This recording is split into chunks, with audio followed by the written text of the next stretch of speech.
back. Great to be with you, Chris. I appreciate the opportunity. My heart goes out to General Flynn. He's the only person in America who I think got screwed worse than I did by what was clearly a political witch hunt, an inquisition that had no basis in fact or law. There was no Russian collusion. There was no improper activity by Donald Trump's campaign. And I think I am the last victim of Mueller's dirty cops.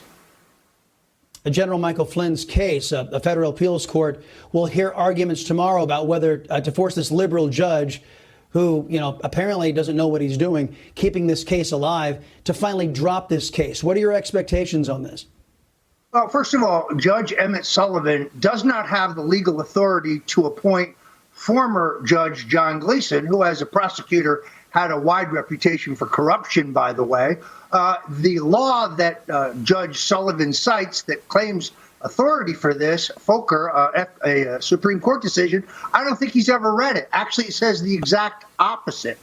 When the government and the defendant both want to drop the case, and with the extraordinary proof that Mike Flynn was set up, that this was a political agenda, that he committed no crime, it is time to let this man go and get back to rebuilding his life. Believe me, I know exactly how he feels.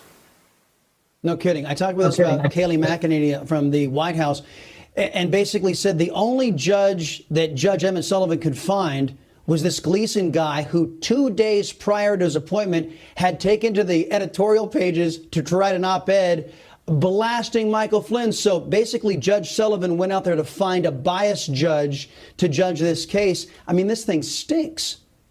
No, it's very much like having a jury forewoman who all throughout 2019 attacks both Roger Stone and Donald Trump on her Twitter and Facebook feed, then conceals them to get on my jury, and then has them in a private setting through the trial, and then deletes them after the trial. And the judge in my case said that that was not evidence of bias.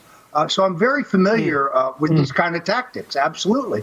General Flynn is a great American, a true American patriot. And his real crime was refusing to go along with Barack Obama and denouncing Islamic terrorism and the danger that it poses to America.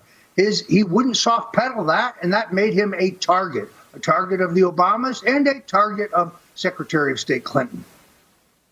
I wanted to get your reaction. In my opinion, there have been people in the media who have been complicit in this miscarriage of justice with General Flynn, with KT McFarland, and with you. As a matter of fact, CNN has received an award from the White House Correspondents Association for their coverage of your arrest. Your take, sir. Yeah, this is really extraordinary. First of all, I was arrested when 29 heavily armed FBI agents stormed my home in the pre-dawn hours of January 25th for a nonviolent white-collar process crime, 6 of them allegedly. I have no previous criminal record. It was really a Gestapo-style raid, and lo and behold, CNN just happens to get there 14 minutes before the FBI to set up a camera tripod. Now, CNN would tell you they're there on a hunch, an investigative hunch. However, Sarah Murray, who is a correspondent for CNN, at 6:05, 5 minutes after I've been arrested, emails a draft of my indictment, which is sealed at that point, which has no pacer or court markings on it, no timestamp. But this is the first my lawyer hears of it. Therefore, you have absolute proof that CNN knew of my arrest and indictment prior to the documents being signed at 9:30 in the morning by a magistrate in D.C. So their whole phony narrative that it was just a hunch that they were there, they were tipped. By the way, the entire area was sealed. Why is this significant? Here's why. Because when they executed the warrant for my arrest, they also executed a search warrant for the premises. The leaking of the execution of a search warrant is a felony. It is a serious federal crime. So whoever leaked this to CNN and whoever received the leak are guilty of illegal activity. I don't think they should be getting an award for that. The whole purpose of my raid was ridiculous. I would have turned myself in voluntarily. They spoke to my lawyer the day before I was arrested. Instead, they had to put on this circus. It cost the taxpayers $1.1 million just to make me look like a villain. It was extraordinary. Yeah. Well, you know what? And nobody out there believes that CNN is at all that good. They really do stink at journalism. They really do. Last thing, I only got about 30 seconds because I got to get you on your way. What is the latest on your case?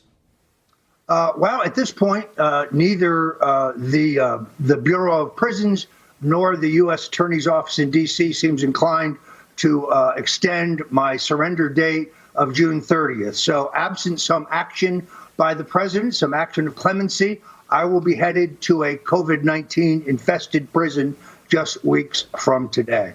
My family and I are praying. We ask for the prayers of the Newsmax watchers. Mr. Stone, thank you very much. We say, and I ask you to stay with us, lift up your voices in this great meeting in the heart of England, and to all the world a message: England lives and marches on.